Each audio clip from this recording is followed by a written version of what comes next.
adding gold and silver, or anything for that matter, to your portfolio is, you want to try and take the emotion out of it, and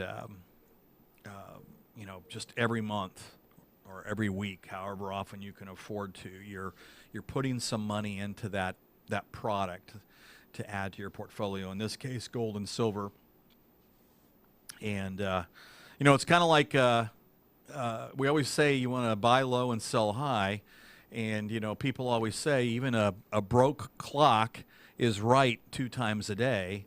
Well, when you do a systematic approach, there's going to be times where you're going to buy low, and then eventually sell high. I mean, you can sell out of a position with a systematic dollar cost averaging approach as compared to just trying to, sell it all at one time. A lot of people don't realize that, but you can. I mean, let's say, for example, you had, $1 million of something, maybe $1 million of gold. Would you really want to go try and sell it all at once?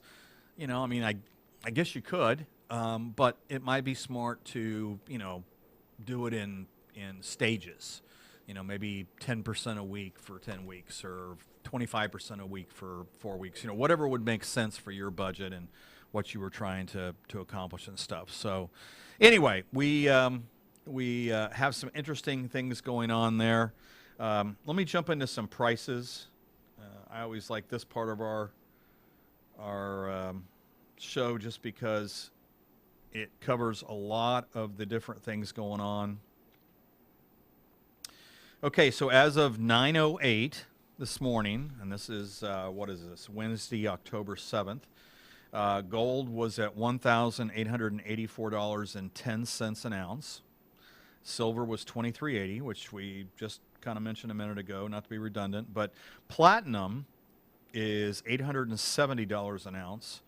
Palladium is $2,411 an ounce. And rhodium is $13,400 an ounce. And those 5 are what we call precious metals, and the prices I just quoted are per ounce. The base metals are priced by pound, and so copper is $3.03 a pound. I mean, that's up quite a bit. I don't know if you've tuned in before, but I think earlier in this year we were talking about copper, and I want to say it was like 260 or something. Sorry. Go ahead. Nickel. Nickel is $6.63 a pound. I would keep my eye on nickel. A couple weeks ago I mentioned I tuned into Elon Musk's battery day for Tesla, and he spent a lot of time talking about the importance of nickel and some of the things that they do, which are all tied to batteries. And he's going to improve the way to mine nickel and stuff. So you might keep an eye on nickel. But anyway, $6.63 a pound. Aluminum is 79 cents. It's almost 80 cents a pound. It's kind of funny. Aluminum, I don't know if you know this or not, but the Empire State Building, when it was built all those years ago, that top part that goes up and comes to the point, right there at the very top of the Empire State Building, that's all aluminum. And back when they built the building, aluminum was considered to be, a precious metal. I mean, it was very rare, and that's why they put it up there and stuff. And then a couple years after they got the Empire State Building not only finished but occupied, there was a process that was created to where aluminum was a lot easier to mine and so forth. So hence it being only 79 cents a pound these days. Zinc is $1.07. Lead is 80 cents. Let's call it almost 81 cents. And uranium is $29.85 a pound. And remember when Asa was here over the summer, my son, he's our 19-year-old. He's over in Tulsa going to college right now. But, he showed an interest in uranium. It was kind of funny, and we teased him the rest of the summer. Or I teased him. Hopefully you were laughing along and stuff. But anyway, uranium is kind of an interesting alternative asset just because you don't think of it being something you can invest in, but you definitely can. In fact, I tell you the truth, in the last 3-4 weeks, I've found several stocks, ETFs, ways that you can actually invest in uranium without having to buy a pound of uranium. And there's a few folks that I follow that think that uranium is really a contrarian play. That right now it's out of favor, and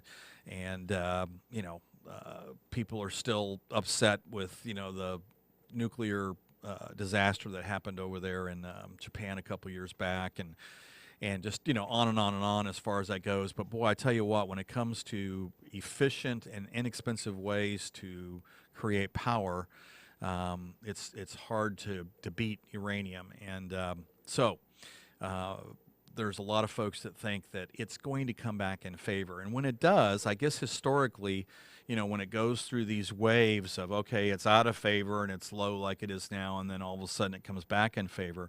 When it's doing this and getting up there, at higher prices, I mean, some of these stocks and so forth have some interesting returns. So it might be something to think about. But if you ever have, questions that come up in regards to anything that I bring up on the show, just give me a shout. Crude oil, $39.54 a barrel. It's off 2.78% so far today. And, there's just a lot of folks out there that are getting into these alternative energies and EC, electric cars. And, there's some folks out there that are thinking that we're going to pull away from the whole dependence on oil. So I'll be curious to see how that plays out.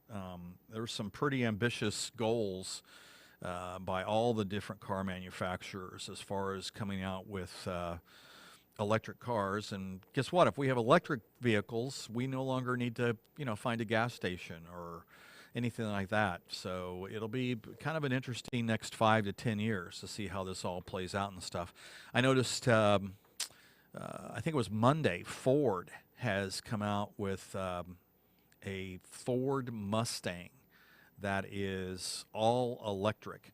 And I kind of like the Mustang because we've talked about it before. If you've tuned in the past, the Mustang is just a real fun example of why precious metals might make sense. And what I mean by that is, back in 1965 when Ford first came out with the Mustang, actually they came out with it in 64 and a half for you real car enthusiasts. I don't want somebody calling me up and saying, hey, it was 64 and a half.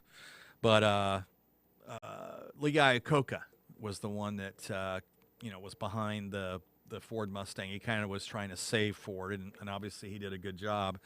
But it was $2,500.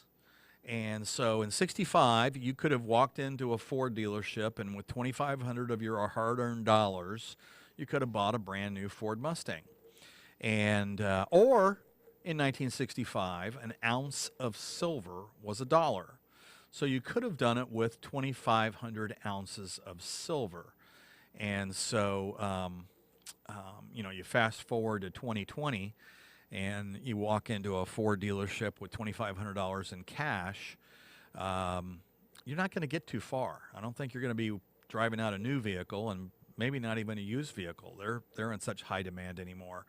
I don't know what you'd be able to really pick up. Maybe some Ford shirts and a hat or something. But all kidding aside, you walked in right now with 2,500 ounces of silver. And we just said the spot was 23 something and the Eagles were 28 something, on the per ounce.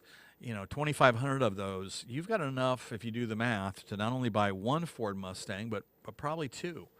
And so now the new one that's going to come out is, and it probably won't be ready for actual distribution until late 2020, maybe even the little first part of 2021. But they've got a model, they've got their test models out, and they're driving them and comparing them to other similar cars, so they can do all their different advertising and stuff like that. And there is a Ford Mustang soon to hit the showroom floor that is 100% electric. And it's a pretty neat car. I mean, I think initially what I saw, the range is going to be about 200 miles as compared to the Tesla range of about 300. But still, it'll be kind of fun to have an American-made car that is that iconic, I guess you'd call it, as the Mustang, and have it all electric. So trust me, there's some really interesting things getting ready to happen, and just, keep an eye on the auto industry and some of the developments there. When we talked about Tesla a couple weeks ago, I mentioned there was this new battery that has been discovered by Dr. Goodenough down in Texas, and it's called the quantum glass battery. And apparently, if this quantum glass battery can be completely developed and gets used in automobiles and a few other things and stuff, it definitely will put the dependence on oil way in the background, in our rearview mirror, so to speak, as far as that goes and stuff. So anyway, just kind of going through those prices, and for some reason at uranium, I got off on talking a little bit about the demand for oil and some of the changes happening. The Dow Jones Industrial Average as of 9/16 was up 353 points at 28,125. So it's up about 1.5%. Nasdaq's up about 1.16%. The S&P's up 1.13%. And it always makes me, I guess, pay attention when, like yesterday, the market was kind of going along at a nice pace and everybody was, happy and stuff. And then all of a sudden, about 2 o'clock Central, President Trump tweets that he's going to discontinue negotiations with the Democrats on another stimulus bill. And, just that tweet just made the market turn around and give up all its gains for the day. Plus, I think it ended up being down about 350 points. And then overnight, it comes out that, he's going to bring up a program that might provide about $1,200 for folks that need it. And all of a sudden, the market's going back up. So I think it's a sign of the times. I'm not trying to give investment advice. That's not my purpose here.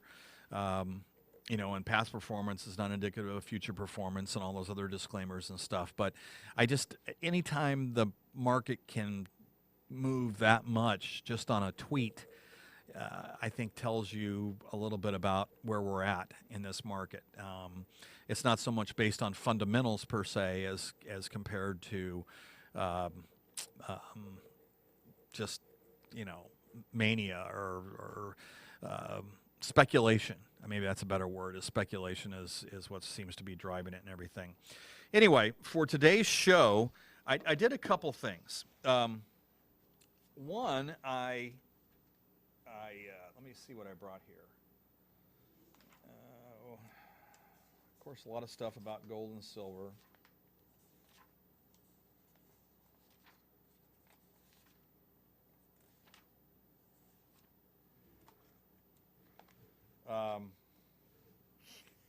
I did a couple things. One is, excuse me, I'm going to take a drink real quick. I have been threatening for some time that we would do a show on cryptocurrencies. And if everything works out the way I've got it planned, that will be next week. But leading up to next week, what I'd like to do is do a show on the war on cash. And, I'm working with this every day. There's different little things I see and read and so forth. And I don't know if any of you have gotten one of these notices from your bank or your credit union, but I almost shredded this a day or two ago.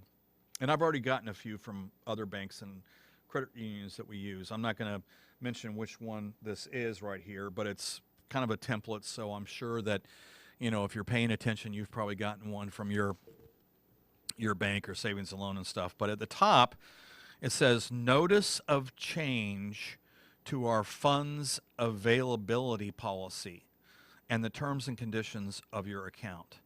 Now, this one said the funds availability changes are effective July 1st, 2020.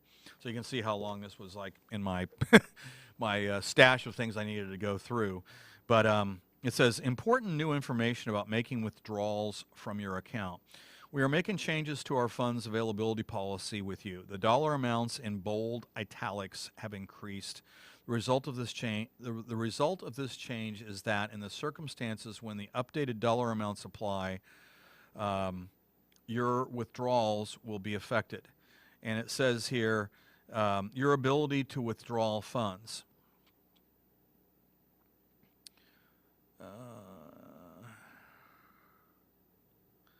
And it gets into time of day. If you make a deposit before 6 p.m. on a business day, you know, how much you can pull out and so forth.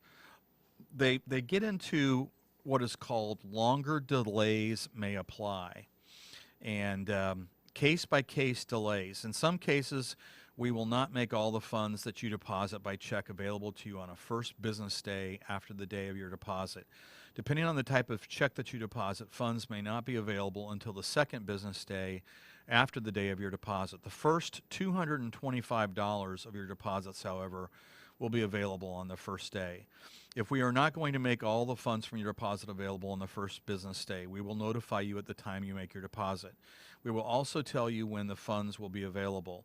If your deposit is not made directly to one of our employees, or if we decide to take this action after you have left the premises, we will mail you the notice by the day we receive your deposit. If you need the funds from a deposit right away, you should ask us when the funds will be available. Safeguard exceptions. In addition, funds you deposit by check may be delayed for a longer period under the following circumstances. We believe a check you deposit will not be paid. You deposit checks totaling more than $5,525 on any one day. You redeposit a check that has been returned unpaid. You have overdrawn your account repeatedly in the last 6 months. This is an emergency such as a failure of a computer or communications equipment. We will notify you if we delay your ability to withdraw funds for any of these reasons. And we will tell you when the funds will be available. They will generally be available no later than the 7th business day after the day of your deposit. Then there's special rules for new accounts. If you are a new depositor, the following special rules will apply during the first 30 days your account is open. Funds from electronic direct deposits to your account will be available on the day we receive the funds. Funds from deposits of cash, wire transfers, and the first $5,525 of a day's total deposits of cashiers, certified tellers, travelers, and federal, state, and local government checks will be available on the first business day after the day of your deposit if the deposit meets certain conditions. For example, the checks must be payable to you. The excess over $5,525 will be available on the 9th business day after the day of your deposit. If your deposit of these checks is not made in person to one of our employees, the first $5,525 will not be available until the second business day after the day of your deposit.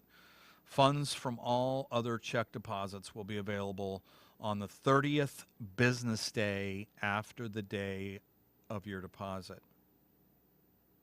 And then it gets into deposits at ATMs, automated teller machines. Terms and conditions changes are effective July 1st. And then it gets into all the, everything else that goes with your account. But I have to tell you, I don't remember ever seeing something like that before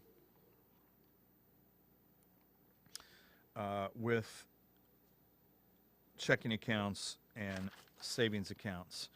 And I think the reason I'm bringing this up, besides it's going to be a great segue into my topic for the morning, is that I find it odd or interesting that there are so many of the different banks and savings and loans and credit unions that we deal with that I've seen this from. It'd be different if it was just one, but I mean, it's every one. And then the other thing I find interesting is that, I deal with clients day in, day out, and sometimes with this COVID-19, and even before, I'd make house calls and, excuse me, I'd be sitting there visiting with somebody, and they would have something like that they just got from their bank, and they were curious about how that affected them.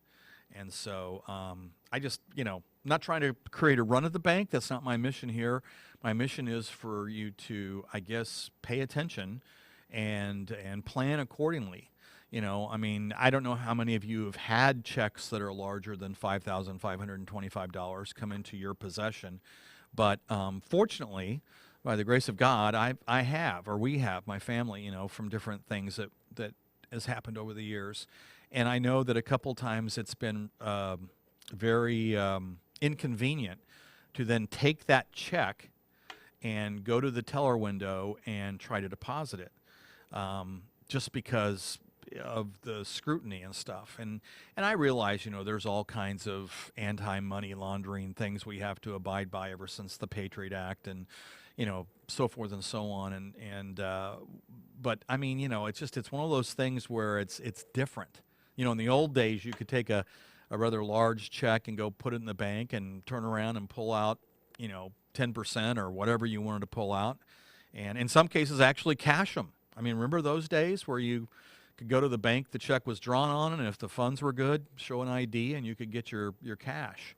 And the reason I know some of this stuff is that years ago, decades ago, I was a teller at Bank of America out in San Jose, California. So I got real familiar with all the different things you could do with a check, how a check could be dated and paid and stuff like that. But next week we're going to be talking about the new crisis currency, why every American should own at least $100 of the hardest money the world has ever known. We're going to do that next week. This week, I just kind of want to get into the war on cash, and I'm going to read some of this just because we went to the effort of getting it all put out on a report, but I'll probably jump around a little bit. One, just because we don't have a lot of time, and two, I don't want to bore you to death with me reading. I do enough of that on the show as it is, but if I could have committed it to memory, I would have.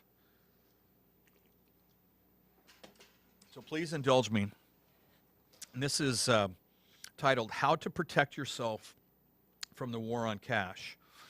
Total government control. 3 chilling words that represent a huge danger to your financial security. The government wants to know how much money you have. It wants to know where you keep it, and it wants to be able to take it in case of an emergency. Total control of your money and investments is exactly what the government wants. Unfortunately, governments are dangerously close to achieving this goal. Hence the reason I read that disclosure from a local credit union. Through our electronic financial system, the government already tracks every penny you earn. Think about it. Every paycheck that goes into your bank account creates a record the government can see. And every time you buy something with a credit or debit card, it creates a record the government can see. Every time you withdraw money from your bank account, every time you buy a stock, every time you write a check, it creates a record the government can see. Don't like the idea of Big Brother knowing every detail of your financial life? You can still buy things with paper cash for now. Paper cash allows you to buy and sell things without a government bureaucrat spying on you. Paper cash is outside the financial system. It's private. The government can't easily track it. This is exactly why governments hate paper cash. And as you read this, the government's plans to phase out paper cash are already in motion. We've all heard about the U.S. government's war on drugs and war on crime. But over the past decade, the U.S. and several other major governments have been conducting a huge war on cash. In just the past few years, Spain banned cash transactions over 2,500 euros. Italy banned cash transactions over 1,000 euros. Russia banned cash transactions over $10,000. France banned cash transactions over 1,000 euros. Sweden is on track to become the world's first cashless society. According to Credit Suisse, 80% of all purchases in Sweden don't involve cash, and that figure is rising. In the U.S., the war on cash can easily intrude into your daily life. Try withdrawing more than $10,000 from your bank. You'll be subject You'll be subjected to lots of questions, treated like a criminal, or flat out denied. Also consider that the $100 bill is the largest bill in circulation today. In the past, U.S. citizens used bills with denominations as high as $10,000, but the government has discontinued that. Does anybody ever remember having a $10,000 bill? I never had one that big, but I do remember there being bills larger than $100. By limiting currency notes to small denominations, the government makes it inconvenient to use cash for large transactions and much simpler to use electronic payment methods. The reason for this war on cash is simple. By capping cash transactions and making it difficult, if not impossible, to withdraw or transport large amounts of cash, governments exponentially increase their ability to intrude into your financial affairs, driving you away from cash and towards electronic payments makes it much easier for the government to track, control, and tax every aspect of your life. It's a dream come true for government central planners. The governments say these new currency laws help them fight terrorism, money laundering, and drug trafficking, but their ultimate goal is to control you, me, and everyone else. As Congressman Ron Paul said, the cashless society is the IRS's dream, total knowledge of and control over the finances of every single American. Over the last few years, we've written a lot about the war on cash. In this exclusive special report, we've compiled our most important essays on the subject. And then at the end of the report, we'll explain 7 simple steps you can take today to protect yourself from the consequence of the war on cash. So, if I had Dr. Paul here or another one of our guests, Asa or something, I'd be asking them, well, what do you think about that? They're not here, so I have to ask you, the viewing audience. And if you have thoughts about that, please, give me a shout or a text or a tweet or, whatever makes sense for you and the way you like to communicate. But I just think that, that's why I read this first, is that there is a lot of evidence out there that some of this holds true as far as there being a war on cash. Like I said, I'm going to jump around a little bit. Here's a little bit of history. The world's first cashless society. In 1661, Sweden became the first country in Europe to issue paper money. Now it's probably going to be the first in the world to eliminate it. Sweden has already phased out most cash transactions. According to Credit Suisse, 80% of all purchases in Sweden are electronic and don't involve cash, and that figure is rising. If the trend continues, and there is nothing to suggest it won't, Sweden could soon be the world's first cashless society. Sweden's supply of physical currency has dropped over 50% in the last 6 years. A couple of major Swedish banks no longer carry cash. Virtually all Swedes pay for candy bars and coffee electronically. Even homeless street vendors use mobile card readers. Now think about that. Even homeless street vendors use mobile card readers. Plus, an increasing number of government restrictions are encouraging Swedes to dump cash. The pretexts are familiar: fighting terrorism, money laundering, etc. In effect, these restrictions make it inconvenient to use cash, so people don't. So far, Swedes have passively accepted the government and banks' drive to eliminate cash. The push to destroy their financial privacy doesn't seem to bother them. This is likely because the average Swede places an unreasonable amount of trust in government and financial institutions. Their trust is certainly misplaced. On top of the obvious privacy concerns, eliminating cash enables the central planner's latest gimmick to goose the economy: negative interest rates. Now, we've kind of touched on negative rates a couple times in prior shows. There's 6 or 7 major countries, part of the G20 they call them, that are already into negative interest rates. And I don't think the U.S. is too far behind. Sweden, Denmark, and Switzerland all have negative interest rates. Negative interest rates mean the lender literally pays the borrower for the privilege of lending him money.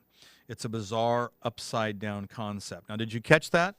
Negative interest rates mean that the lender literally pays the borrower for the privilege of lending him money. It's a bizarre upside-down concept. But negative rates are not some European anomaly. The Federal Reserve has discussed, that's the Federal Reserve of the United States, has discussed the possibility of using negative interest rates in the U.S. Negative rates could not exist in a free market. They destroy the impetus to save and build capital, which is the basis of prosperity. When you deposit money in a bank, you are lending money to the bank. However, with negative rates, you don't earn interest. Instead, you pay the bank. Now, think about that for a second. I know a lot of folks here in Southwest Missouri and around the country and in the Midwest here, and I got to tell you, if you had to pay the bank for the privilege of making a deposit, I think some things would change. If you don't like that plan, you can certainly stash your cash under the mattress. As a practical matter, this limits how far governments and central banks can go with negative interest rates. The more it costs to store money at the bank, the less inclined people are to do it. Of course, central planners don't want you to withdraw money from the bank. This is a big reason why they want to eliminate cash, so you can't. As long as your money stays in the bank, it's vulnerable to the sting of negative interest rates and also helps to prop up the unsound fractional reserve banking system. If you can't withdraw your money as cash, you have two choices. You can deal with negative interest rates or you can spend your money. Ultimately, that's what our Keynesian central planners want. And if you're not familiar with Keynesian as a term, you know, Keynes, I think that was his name, was a huge economist that years ago did just an incredible amount of work and research and stuff on economics. And there's a lot of folks that, you know, look to his work as a impetus to what they're doing and stuff. So that's why you hear this Keynesian central planners want. They are using negative interest rates and the war on cash to force you to spend and stimulate the economy. Now think about that for a second. They want you to stimulate the economy. I mean, that tells you a lot right there. If the economy needs that much stimulation, there's got to be some underlying issues, problems, things that aren't in good order is, I guess, a proper way to say that. And so that's why, you know, you've seen some countries around the world already do this. If you ask me, these radical and insane measures are a sign of desperation. The war on cash and negative interest rates are huge threats to your financial security. Central planners are playing with fire and inviting a currency catastrophe. Okay, so we're covering a lot of ground really fast. And I'm looking at the clock and I'm realizing I'm probably going to have to jump way ahead because, you know, at the beginning of this part of the show, I mentioned that at the end, there were 7 steps you could take. And I do want to get through this today because next week we're going to be talking about cryptocurrencies and how they have a part in this particular scenario and stuff. So I'm going to skip over the international war on cash just because I am. We can come back and do that in another show.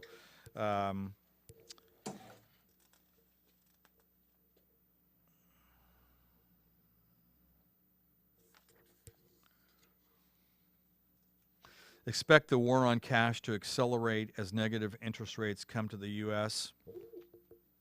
Like an ambush, it has to come by surprise. Let me see if that's where I want to start again.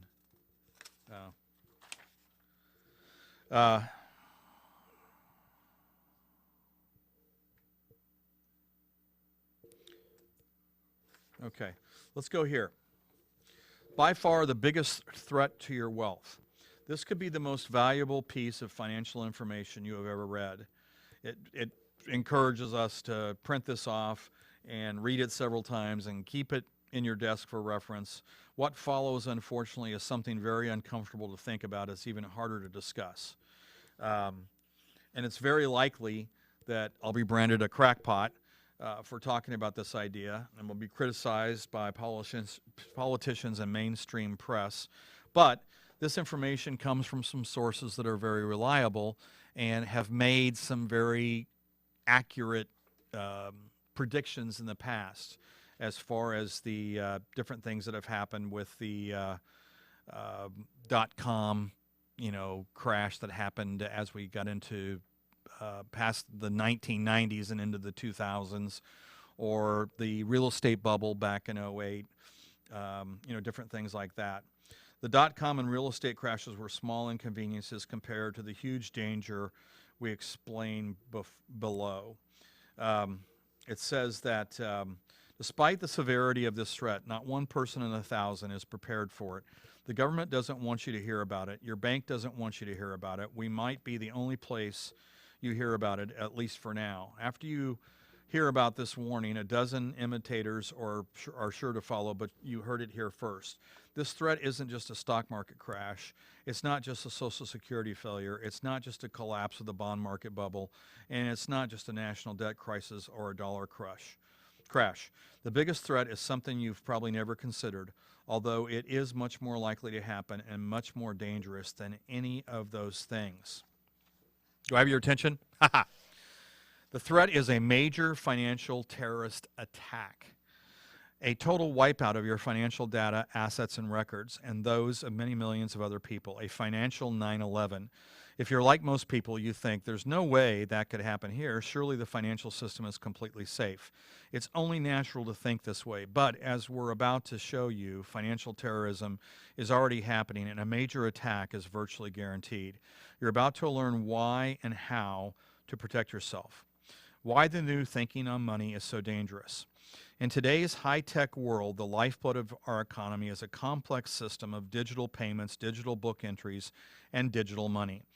Billions of dollars are electronically transferred every day. We bank online, shop on our computers, pay for lunch with credit and debit cards. Even the stock exchanges are now 100% electronic.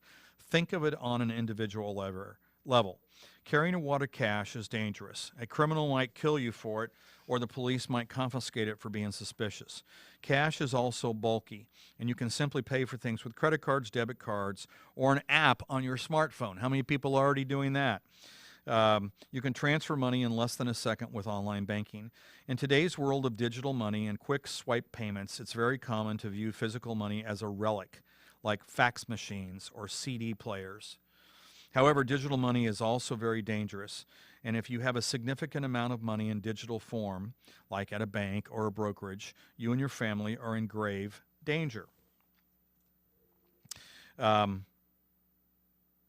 millions of Americans, you probably keep your life savings in digital form, which leaves you vulnerable to the biggest terrorism threat of the 21st century, financial terrorism. I'm talking about large-scale cyber attack on the U.S. financial system, an attack on our banks, brokerages, credit cards, and the payment systems used by billion-dollar corporations.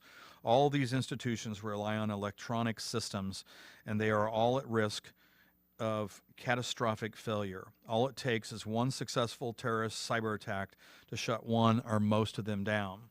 So you can kind of see where I'm going with this, and hopefully you're finding it interesting. I don't know if I'm the first person that's ever, mentioned some of these topics, but they're things that I follow. I mean, that's what I do as far as, doing research not only for my business and my practice, but for information for the show. Such an attack could come from a dozen different places. The U.S. has enemies all over the world. Russia, China, Iran, Syria, Iraq, and Saudi Arabia come to mind. There are millions of people out there who want to see the West burn, and it's only a matter of time before they strike us at one of our most vulnerable points, our digital financial system. I'm talking about a financial 9/11. Just imagine, what if the accounts at your major banks like Wells Fargo were suddenly erased? What if businesses couldn't process digital payments? What if your brokerage told you its records had been destroyed and all evidence of your stock portfolio had disappeared? What if a cyber attack shut down our electrical grid? I'll tell you what would happen: an explosion of chaos. Society would break down.